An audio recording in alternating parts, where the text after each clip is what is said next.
Coming up on Bridge City News, a man charged with impaired driving causing death receives his sentence in Lethbridge Court. The province of Ontario has extended its state of emergency in the fight against COVID-19. And one of our regular contributors, Brian Lilly, explains why CERB payments may not be the best idea for part-time workers. Your nation, your province, your southern Alberta. From the heart of Lethbridge, it's Bridge City News with Hal Roberts. Thanks so much for joining us. Douglas Bagnall received a 5-year sentence yesterday, along with 3-year driving prohibition in connection with the death of Piikani First Nation councillor Barnaby Provost. Bagnall was found guilty of impaired driving causing death when he drove his car the wrong way on a road near Colehurst when he collided with Provost in June of 2018. A 12-year-old girl who was driving with Provost at the time was also injured in the collision. Bagnall received a 2-year credit for time already served. Now, you've been quite vocal on social media about the Bagnall sentence. Here's what some of you said on our Facebook page. Gosnell said, "It should have been a life sentence. He took a life, he gives his life." Nicole said, "Doesn't seem like much for taking a life." And Melanie responded by saying, "It really doesn't. How sad for the family." A dangerous offender hearing resumed today for convicted sexual predator Trevor Prichard. He has numerous convictions dating back to 2004. BCN's Naveen Day has been following this story and joins me now from the Lethbridge Courthouse. Nav, why is the Crown seeking this designation for Prichard? Well, Hal, like you said, Trevor Prichard has convictions from 2004, 2009, and 2010, all of which involve numerous sexual assaults on underage girls. He also pleaded guilty in 2018 to sexual assault, child luring, and possession of child porn involving 2 14-year-old girls. Crown Prosecutor Sarah Gord-Baker says that while in Bowdoin Institute, Prichard showed persistent failure to control sexual impulses, showed no interest in attending rehabilitative programs, and is a significant future threat. A dangerous offender designation would change Prichard's current 6.5-year prison term and change it to an indefinite term without an eligibility of parole for 7 years. The hearing has been adjourned to August 24th. The province announced new legislation that will not allow those convicted of designated sexual offences to complete a legal name change in Alberta. Designated offences include sexual exploitation, incest, aggravated assault, and child pornography. The proposed changes to the Vital Statistics Act would require anyone 18 or over to submit to a criminal background check as part of their application to change their name. 6 people have been charged in connection with a group assault that took place on Monday night in Lethbridge. Police responded to a call around 11:30 p.m. at Galt Gardens and located an injured 47-year-old man. A video was recorded by a female bystander and given to police. Police were able to identify the subjects responsible, which led to the charges. Officials say the assault was precipitated by a verbal exchange between the victim and a group of people in the park who were not known to him. Lethbridge police are also investigating after a co-pilot who was trying to land at the Lethbridge airport was blinded by a laser. Around 3:15 a.m. yesterday, a King Air 200 flying at 5,000 feet was hit by a high-intensity green laser. It caused a temporary loss of vision to the co-pilot, but did not impact the pilot, who was looking the other way. The laser hit the plane a total of 3 times. Fortunately, no one was injured, and the aircraft was able to land safely. Transport Canada has been notified of the incident. Alberta RCMP have arrested and charged an adult female in connection with a suspicious death reported on Monday in Gleason. 33-year-old Rebecca Ann Raw-Eater has been charged with manslaughter in the death of 53-year-old Danny Jr. Eagle of Siksika Nation. Raw-Eater was remanded to custody and will appear in court before the Siksika Nation Provincial Court on July 2nd. Former Lethbridge Pronghorn hockey player Evan Wardley is organizing an anti-racism rally this Saturday. The 26-year-old is encouraging his fellow Pronghorns to join him. As Ainsley O'Reilly explains, he's hoping city officials and community members will also turn out for the event. According to the Pew Research Center, the hashtag Black Lives Matter has been used on Twitter 47.8 million times from May 26th through June 7th. Evan Wardley says he wants to impact the community beyond what people are posting online. It's really important to me that the community comes out and supports this because through all these times, everyone's been showing their support on social media, but this issue is a lot bigger than social media. I find lots of people, do their part on social media and then after a couple weeks let things die down, but, he wanted to make the change, wanted to stand up and do something about it. Wardley, a former WHL and U of L Pronghorns hockey player, has invited his former teammates to join in on a peaceful march he's calling Together, One Community. He's encouraging all residents to march this Saturday to share in a common cause. Because it does exist here, it does exist in Alberta, and I think it's important that as a community, for Lethbridge in particular, having a day to celebrate that uniqueness of the celebrate diversity. That's what I'll call it. It's good. It's unique. It celebrates unity. That's what we need to embrace in this present time with all what is going on in the world right now. Saturday's rally will begin at 1 p.m., starting with a march from the Multicultural Center and making its way to Galt Gardens. Protesters can listen to a variety of speakers as well. For Bridge City News, I'm Ainsley O'Reilly. Graduates of the University of Lethbridge were not able to walk the stage this year due to the novel coronavirus. As Micah Quinn explains now, the university is switching graduation festivities to an online version for graduates. They will receive a convocation box filled with lots of goodies. The University of Lethbridge has switched over to a virtual convocation for graduates due to COVID-19. Austin Knibb is a graduate with a Bachelor of Fine Arts in the Department of New Media. After 5 years of schooling, this graduation for him is bittersweet. I was really looking forward to walking the stage. This year was going to be a pretty big deal just for me and my kind of cohorts of people. It was going to be a graduation for both me and my brother and my girlfriend, so we were all going to walk the stage at the same time. This year, graduates were given a convocation box full of graduation items. Importantly, the diploma is included in the box, and also the hat, the mortarboard that every graduate wears when they walk across the stage with the year 2020 on the tassel, convocation booklet, and the alumni pin, importantly, because now they join the community of alumni.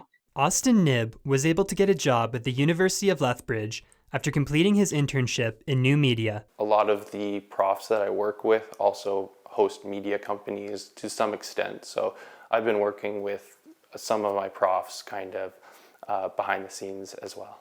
1,456 students graduated this year, and Kathleen Massey says she is enjoying being able to see the graduates celebrate online. It's really special for us to be able to see them celebrate with their families, with their friends. Graduates are being encouraged to take photos and videos of themselves, sharing their box opening experiences, and post them online using the hashtags ULethGrad2020 and ULethAlumni. For Bridge City News, I'm Micah Quinn.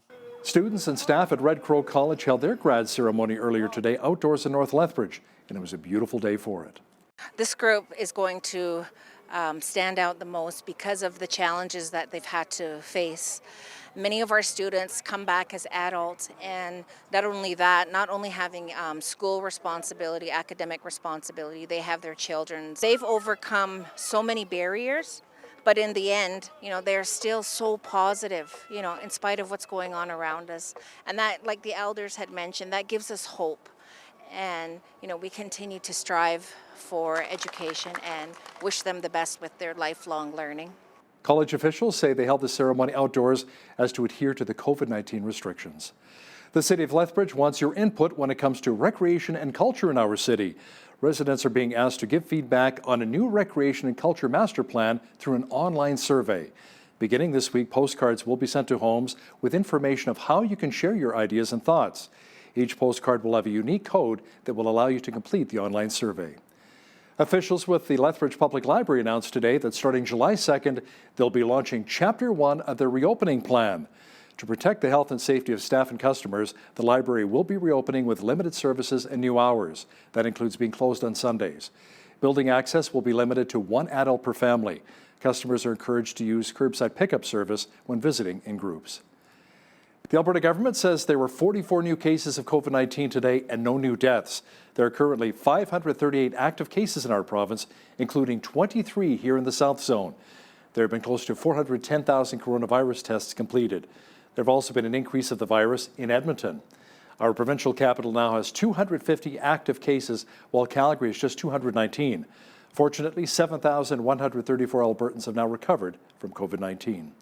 BC's Provincial Health Officer, Dr. Bonnie Henry, says contact rates in her province are about 65% of normal. She says if people expand their circle of contacts to 80%, the province could slide back into another outbreak. This is the scenarios that could come out of where we are, and as we see, somewhere around 60, we're somewhere in that 50, 60, 70% range. If we go dramatically increased, so into 80% or back to what used to be normal, we can expect to see that we will have more cases, and we run the potential risk of having dramatically increase or rapid rebound in new cases. Ontario has extended its state of emergency until July 15th. Ontario Premier Doug Ford said he's hopeful that it will be the last extension of the emergency declaration. The motion passed earlier today at the legislature. The emergency orders include a ban on large gatherings and wearing masks when not able to physically distance. Restaurants in Ontario have been allowed to reopen their patios for dine-in service, though no one is allowed yet to be served indoors. Ontario has unveiled a new elementary math curriculum today. It includes expanded learning on financial literacy. Ontario Premier Doug Ford also announced that the EQAO standardized testing will be cancelled for grades 3 through 6 for the next school year. This is the first new elementary school math curriculum in 15 years. It's clear that a lot has changed since 2005, and our children's education needs to change with it.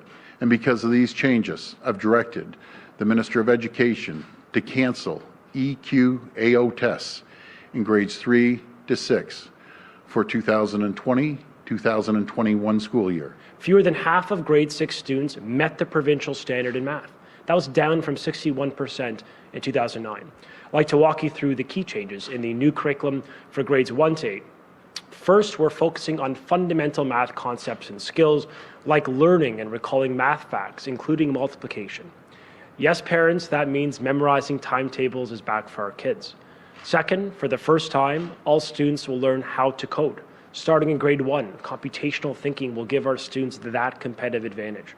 Third, financial literacy. Codified throughout the curriculum. It's brought into the earliest grade, at grade 1, to teach students critical life skills such as personal budgeting and understanding interest in debt. Professional sports teams that want to play in Canadian cities amid the coronavirus pandemic need a solid plan in place to catch and control cases of the coronavirus.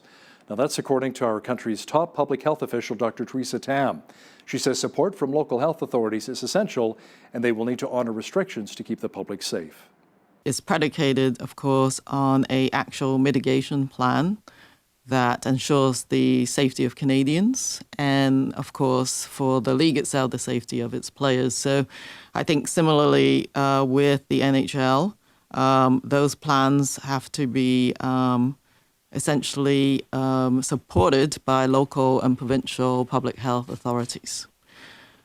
When players come into, let's say it's a bit like coming back to work in Toronto, where you come back to training, they are subjected to 14 days of quarantine. As the way that I understand it anyways, so individual training, etc. in Toronto if you're first coming in.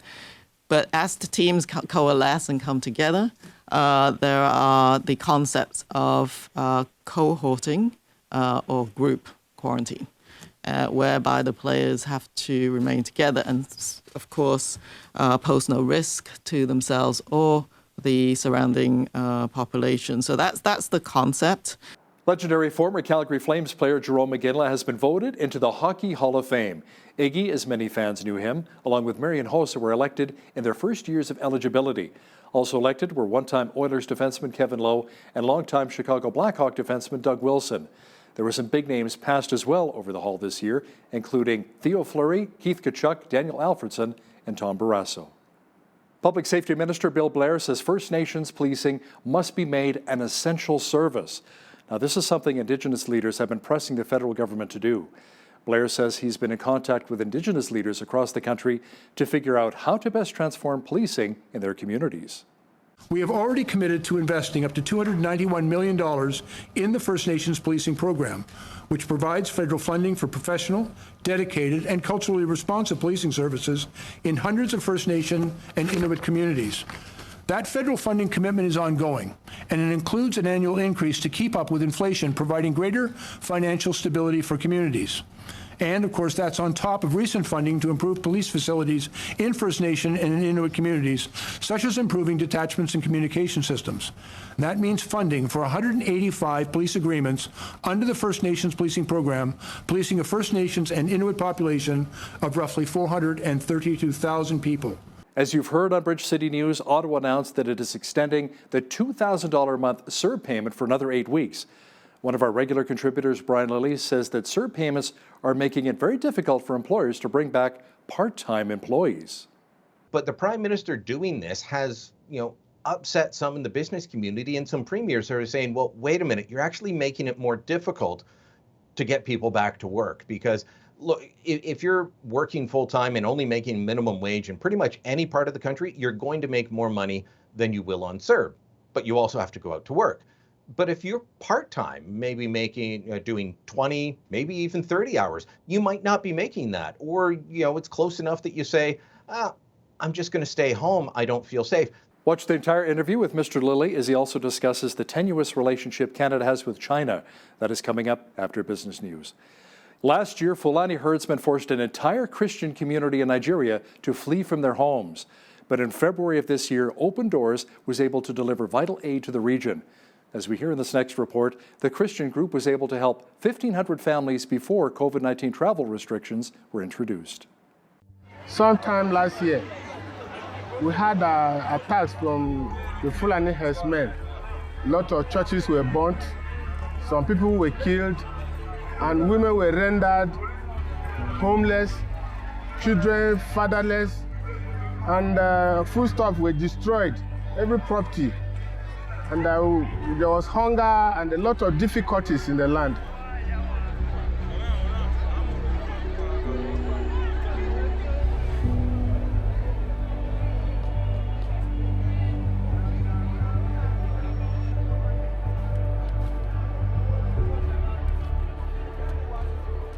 We are happy that today we have been given a lot of foodstuff. Each household has gotten enough to feed at least for a month or two. This is something that has never happened to us before. Thank you. God bless you. I want to thank them for their good deeds, for the food that they have provided for us. I am grateful to them, and I pray that may God continue to protect and guide them for doing the good deeds to other people. You people are saving us. You are giving us food. We are feeding ourselves. We thank God for you people. You are serving us. Great to see the Christian community helping around the world. It felt a lot like summer again today, didn't it? All the hot temperatures and the sunshine. Cooler temperatures and some moisture, however, is on the way. Full weather details are coming up.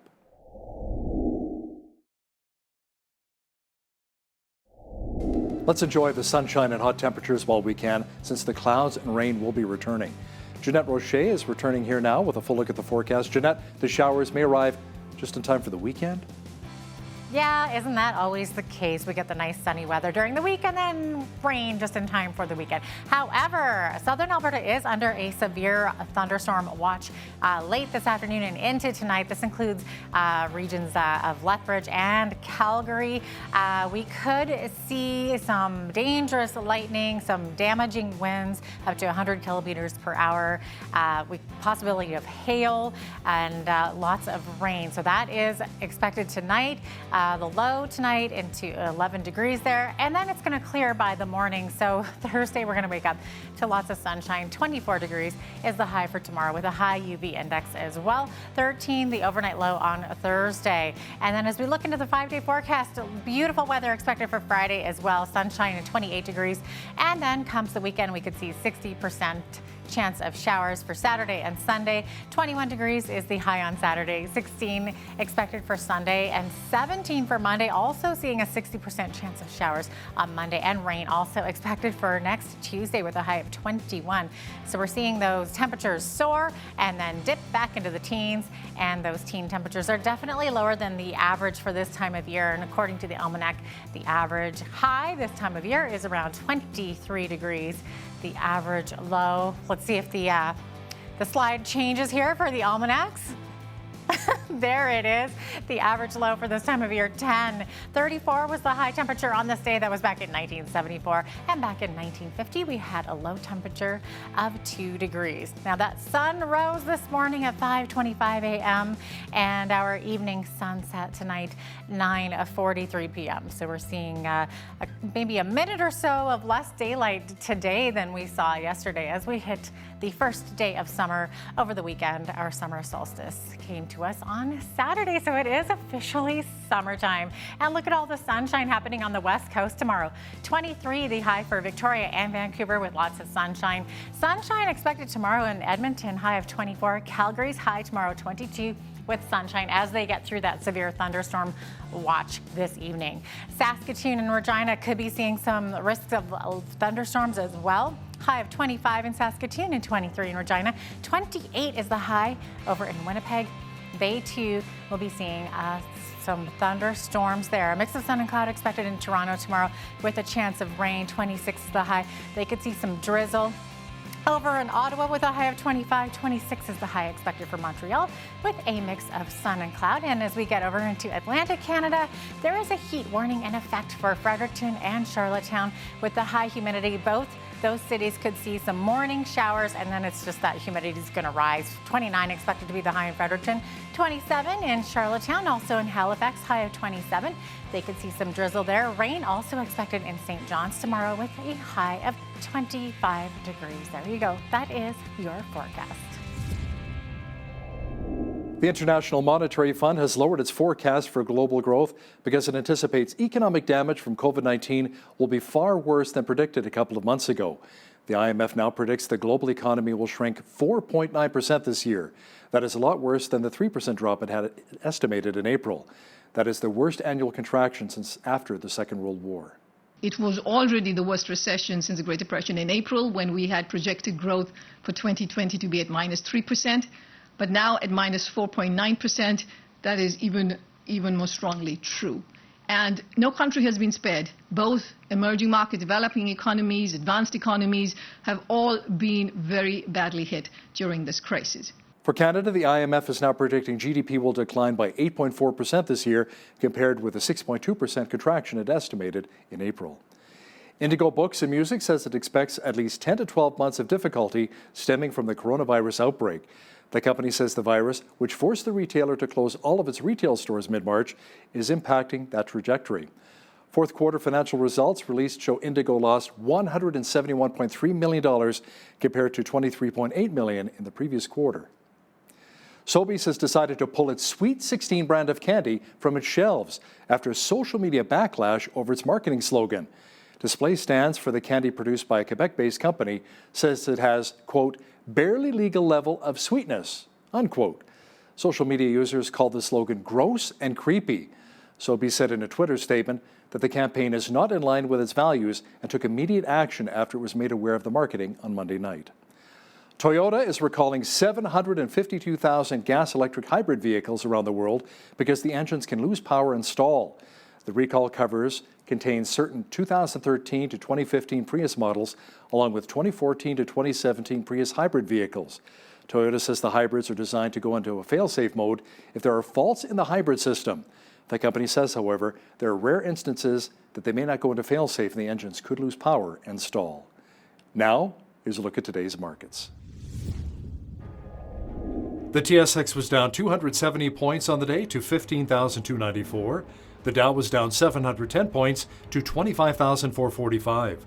The S&P 500 was down 80 points to 3,050, and the Nasdaq was down 222 points to 99.09. Oil was down $2.30 on the day to 38.07 per barrel. Natural gas was down 4 cents to $1.60. Gold was down 6 cents to $17.61.11 an ounce, and silver was down a cent to $17.49 an ounce. Wheat is at $245 per metric ton, barley's at $248, canola's at $474, and corn is at $231 per metric ton. Live cattle were down 23 cents to $94.88, feeder cattle were down 33 cents to $134.45, and lean hogs were down 98 cents to $46.73. The Canadian dollar was up slightly on the day to 73.34 US. Recapping one of our top stories this hour, Douglas Bagnall received a 5-year sentence yesterday, along with a 3-year driving prohibition in connection with the death of Piikani First Nation councillor Barney Provost. Bagnall was found guilty of impaired driving causing death when he drove his car the wrong way on a road near Colehurst when he collided with Provost. A 12-year-old girl who was driving with Provost was also injured in the collision. Bagnall received a 2-year credit for time already served. The CERB payments have been a blessing for millions of Canadians, including my own kids. But the payments are making it a challenge for employers to bring back part-time employees. Toronto Sun journalist Brian Lilly explains why next. In September of 2017, the island of Puerto Rico, along with the Virgin Islands and other West Indies islands, were devastated by the deadly Category 5 Hurricane Maria. It had devastating results on the island as many people lost their homes due to the storm. In 2018, I had the opportunity to go to Puerto Rico to volunteer with a post-hurricane relief project through an organization called All Hands and Hearts Smart Response. The opportunity was life-changing for me, as it has been for many other volunteers and staff members who get to do the dirty work on the ground and who also get to meet the people firsthand whose lives have been affected by these natural disasters. Jessica Van Skulkwick is the communication specialist with this volunteer-powered disaster relief organization. She joined the organization 3 years ago and since then has traveled all around the world to disaster-affected areas where All Hands and Hearts is assisting with disaster relief. She joins me now over Skype from South Africa. Hello, Jess. How are you? I'm great. Hi, Janet. Thank you so much for having me on the show. Well, thank you so much for joining us today. First of all, let's talk about the organization, All Hands and Hearts, and what makes it so special, because I know it has a very unique backstory on how it came to be. So what is it all about and how did it start? It does. So All Hands and Hearts is a volunteer-powered disaster relief nonprofit, and we aim to effectively and efficiently address the immediate and long-term needs of communities impacted by natural disasters. We communicate directly with local leaders and community members, and then deploy our unique model of engaging volunteers to enable direct impact, helping to build safer and more resilient schools, homes, and community infrastructure. The organization started about 15 years ago, and that was after the Great Indian Ocean tsunami. Both of our co-founders were moved by this event, and in fact, one of our co-founders, Petra Nemkova, was lucky enough to survive the tsunami herself. So she was swept away in the tsunami and sadly lost her partner. But she survived the event and went back after to see what is the need in the communities. And when she got there, she saw that children were waiting years for schools to be rebuilt. And so she started her organization, Happy Hearts Fund. And at the same time, our other co-founder, David Campbell, he started All Hands Volunteers. So he had gone into, he went into Thailand to see how he could help. And while he was there, he coordinated people who had the same passion to help people in this event, and started All Hands Volunteers. And about 2 years ago, we merged the organizations to become All Hands and Hearts. And so we've been working together and helping to rebuild disaster resilient communities around the world. That's amazing. I know Petra's story really impacted me because I believe she had to cling to a tree or something to survive that tsunami. Is that right? Yes, it is. So she was actually swept up into a palm tree and hung there for 8 hours with a broken pelvis while she waited to receive help. And a very kind-hearted man came and actually helped her out of the tree and got her the help that she needed. And he risked his life to save hers. And I think she's one of the strongest people that I've had the honor of meeting. Her heart is so for this organization and for people who are affected by these disasters. It's really remarkable to see how she dedicates her life to this work. That's incredible. Now, there's a unique volunteering model and smart response strategy to All Hands and Hearts. Why don't you tell us about that? Of course. So as an organization, we've adopted this multifaceted relief model, which focuses on helping people recover faster through this SMART response strategy. So SMART response is about looking at the recovery process, not just as a one-faceted model of go and help now and leave, but it looks at how do we address needs at every point in that disaster management or post-disaster management effort.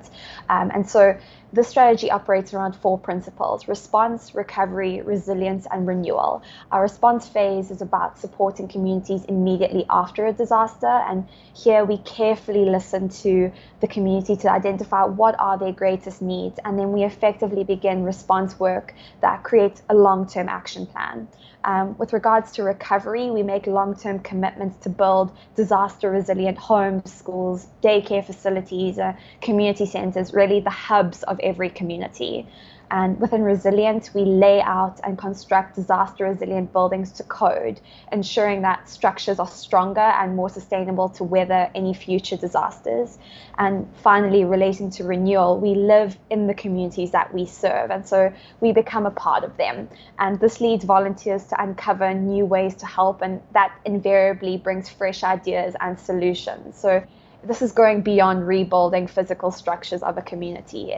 It's really helping to rebuild morale and get people out of a place where it's, it can seem like it's total despair. And in fact, these communities are so resilient themselves. It's the people themselves who are able to pull themselves out of it, and we're really just there to work alongside them and give them the support that they need. Mm-hmm. That really shows how the organization uplifts the communities that are impacted by these natural disasters. So I'm curious, what specifically do the staff and volunteers do once they are on the ground in these disaster-affected areas? So we have a very, very unique model. When a disaster strikes, and we do what we call remote assessments, and so that is where our operations team will sit and get information in from partners who are already on the ground, from community members that we already have contacts with, to determine, is this actually an event that we need to respond to? Once we make a call, we send in what's called our DART team, so our Disaster Assessment Response Team. And their role is to go in and work with local partners and community members to identify if there is a need on the ground. Once that team has made a call, and if we establish that this is a community that really needs our help, we will go in and set up a program, and our focus is on rebuilding homes and schools and infrastructure in a disaster resilient way. So we have trained and skilled staff who operate the programs, and they do assessments to identify which homes, which schools, which community centers need help, and what is the degree of assistance that they need. And then it's our volunteers who are actually our workforce, and they come in and they help us with the physical rebuild of the structures. So that could be minor repairs, which is things like replacing windows or doing repairs on roofs that have been damaged by natural wind disasters. It could be painting murals in schools. We look for what the need is, and we try and fill that. The really great thing about our model is that you don't need to be skilled to join us as a volunteer. And I really love that, because I came in, I studied disaster management, but had very little experience in the field. And I was able to go in with our teams and have them train me in different areas and say, today we're going to be building a wall, and they help train you from the ground up. So you could be building a home, or you could be painting a school. It really does vary. But at the end of the day, our work is all focused on making sure that whatever we are working on, that we leave it in a more disaster resilient place. Excellent. What are some of the current projects going on right now with All Hands and Hearts? What countries are you in? So at the moment, we have 10 programs running. And they include programs in Australia, the Bahamas, Mexico, Mozambique, Nepal, Peru, the Philippines, Puerto Rico, Texas, and Florida. And each of those programs range in the activities that we're doing, and also the type of disaster that we're responding to there. Okay. I have obviously a real heart for Puerto Rico, not just because I was born there, but I volunteered, of course, in 2018 during the post-Hurricane Maria cleanup. And since then, I realized that they've had some recent really bad earthquakes right around Christmas time and into January. So what's the situation looking like right now on the ground in Puerto Rico, and how much work still needs to be done there? I think Puerto Rico is, for starters, an incredible place. I was lucky enough to go and spend some time on the ground after the hurricanes and see how resilient these people are, and that they haven't let events like this break their spirit. And it's been really hard to watch as they've faced more disasters on top of what were two of the most devastating hurricanes. And the situation on the ground it's still a challenge. Day to day, it's a challenge. Our assessment team went in, we conducted thorough assessments of the earthquakes across the island to determine, what is the greatest need. And given the number of NGOs that are currently assisting, we decided that we wouldn't open up a new program on the island, but we would rather partner with organizations that are already there. And so we've been assisting World Central Kitchen in distributing meals. So we've been doing about 10,000 meals a day. And, it's work that we don't normally put under our scope of work, but that's where the need is. And we've also been working with Brigada de Todos, which is a local grassroots organization in constructing sleeping cots for members of communities who are currently living in community camps. So, it's a situation where it's not back to normal, but these people are still so strong. And that is something that I think has challenged me, and it challenges our staff every single day, is that these people have faced such adversity, and yet they still have a smile on their face, and they are still so proud to be Puerto Rican and to live in this place. And I think if I had to sum up what the situation is on the ground, I would say it's inspiring. They need our help, and they continue to need the help of people around the world, but they are a very resilient people, and I find that remarkable. I found that too when I was there. Now, Jess, you personally have worked for All Hands and Hearts since 2017, and you've been deployed to Peru, Madagascar, the Virgin Islands, Puerto Rico, as many of the U.S. states affected by the hurricanes, like Texas and Louisiana, of course. Can you tell me how this has maybe impacted you, or if you have any specific stories that you wish to share? Absolutely. I feel extremely blessed to have been a part of this organization. I am extremely passionate about disaster management, and that's what I studied. And I really felt like this is my calling, if you want to call it that. And I joined the organization. They welcomed me with open arms and said, we're working all around the world. Where would you like to go right now? And so Peru was the first big program that I did. And I think the one thing that really stands out to me every time I go to program is the selflessness of the volunteers that I get to meet. I had done a few US programs before Peru, but Peru was the big one in comparison to all the others. And it was the same welcoming, open energy that I got on the other programs, and the same resilience within the communities. And I think this organization has really helped to restore my hope in humanity. There's so much negativity going on right now in the media and around the world, and there's so many things that you can get quite doom and gloom. But All Hands and Hearts is a place where people are selfless and they give their time. It's not just college students, it's CEOs, it's accountants, it's doctors and nurses who give up their annual leave to come and help people that they don't even know. And I think for me, that's really challenged me on a daily basis to remember that, we do this work because we want to help others. And yeah, it's a remarkable organization. We see some really heartbreaking stuff.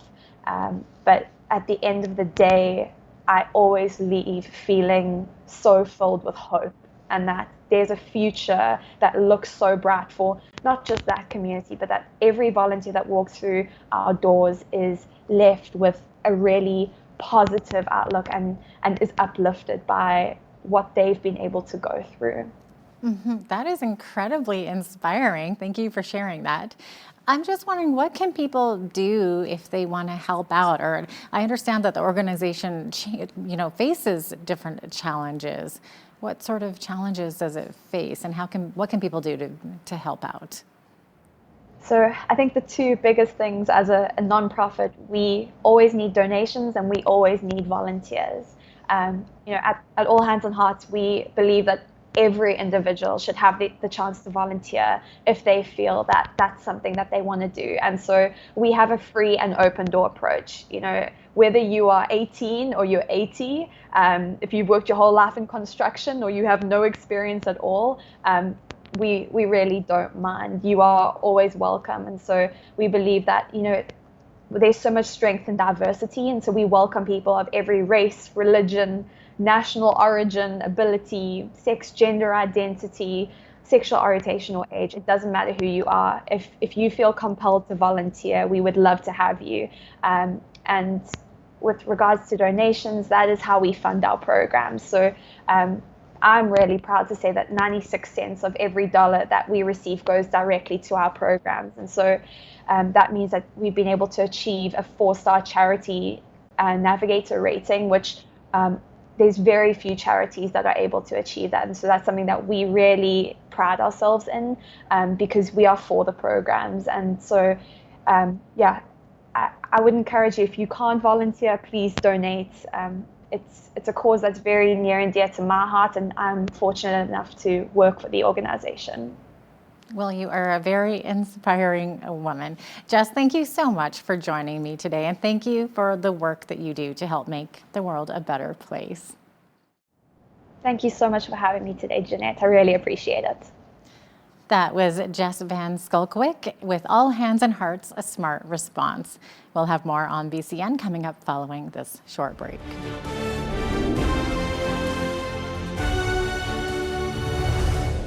In a recent interview, Prime Minister Justin Trudeau said he was not considering a prisoner exchange when it comes to the two Michaels being held and captive in China for Huawei executive CFO Meng Wanzhou. Now, to talk more about it is our political reporter, Brian Lilly. Brian, our PM didn't even entertain the idea. So how are we going to get Michael Spavor, Michael Kovrig out of China? As you know, if they're convicted for spying, that's a death sentence in China. Yeah, and they're facing a justice system that has a 99% conviction rate. So, look, I put in a couple of questions to the Prime Minister that very same day. I asked him, do you believe that China is, following the rule of law with these two men?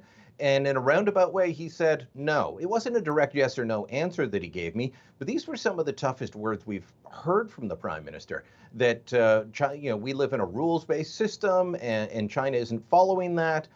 He called them out for their claim that there's no connection between Meng Wanzhou, the Huawei CFO, and the detention of Michael Kovrig and Michael Spavor. He said they have made that connection from the beginning. And then later on in the news conference, as he's asked, will you consider a prisoner exchange, as some people, including John Manley, Eddie Goldenberg, two longtime Chrétien people, as they have suggested, and he just said, no, we're not considering that. And he said it very sternly. And that may strike people as an odd way to go, but think of what message that would send and the danger that it would put other Canadians in around the world if you give in to kidnapping and ransom, which is effectively what's going on. China can call it what they will. These two men have been kidnapped and they're being held ransom in exchange for Meng Wanzhou. Our courts have found that she is, there's enough evidence for her to stand trial on something that would be considered a crime in Canada as well. So, because there is in extradition, if what the other country wants you for wouldn't be considered a crime here, guess what? They don't send you. If it would stand up in a Canadian court, they'll send you. She is going through her appeals process while living in her multi-million-dollar Vancouver mansion. Michael Kovrig, Michael Spavor, have been kept in pretty bleak conditions in Chinese detention. Lights on 24/7, torture, being used, all of that. I don't know how we get them back, but the Prime Minister tried playing very nice with China, cozying up to them. It didn't work, and this week he started to show some spine. He's got the Americans on side, Secretary of State Mike Pompeo jumping in, and hopefully other allies start calling out China for what they are, kidnappers. Brian, a former Supreme Court justice says Ottawa has the authority to set Meng Wanzhou free. But really, what will that do with our relationship with the United States since she's facing fraud charges south of the border?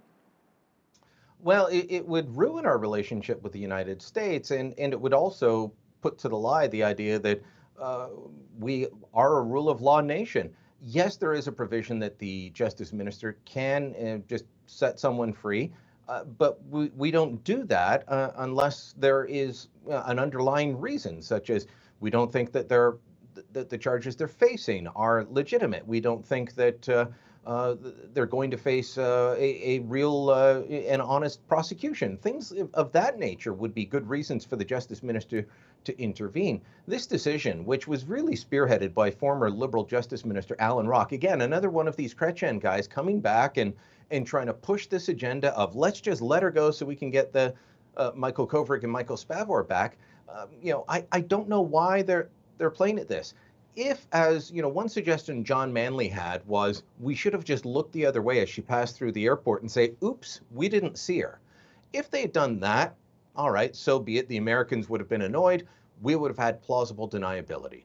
To just say, we're going to let her go so that we can play politics, I think that would be a bad move. So technically it can be done, but as I said about giving in to kidnapping, it sends the wrong message. It puts us at risk in every other dodgy country around the world.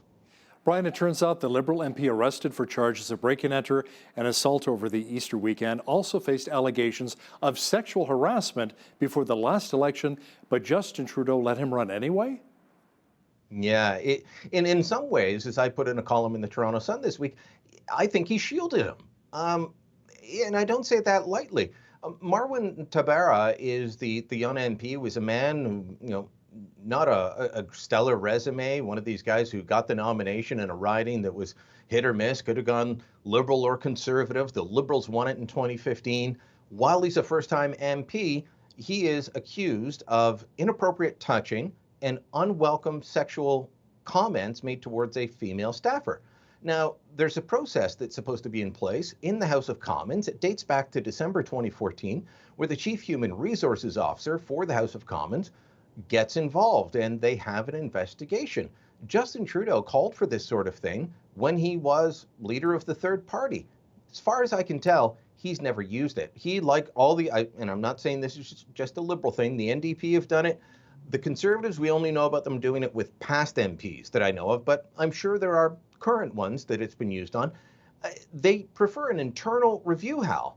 And so they did an internal review inside the party, said, yeah, some of this is substantiated, some of it's not. We don't know, was it the inappropriate touching? Was it the unwelcome remarks?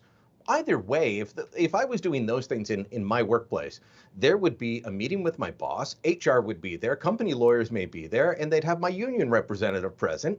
And, I don't know what the best outcome would be, but I just know it wouldn't be a good outcome for me if I was accused of those things and they were found to be substantiated. Trudeau let him run again. Now he's gone on and he's accused of breaking and enter, of criminal harassment and assault on the home of a man and woman that he stalked for 3 months.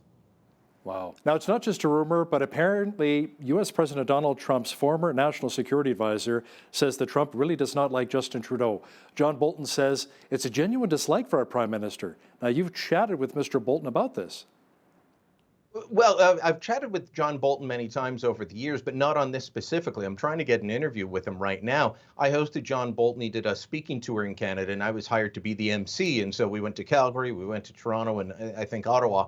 I've interviewed him many times down in Washington, D.C., and he's a smart, thoughtful, engaging man who loves his country and takes things seriously. So if he's talking this way about Trump in his book, all the different things he's saying, you have to at least weigh what he's saying against what you're seeing.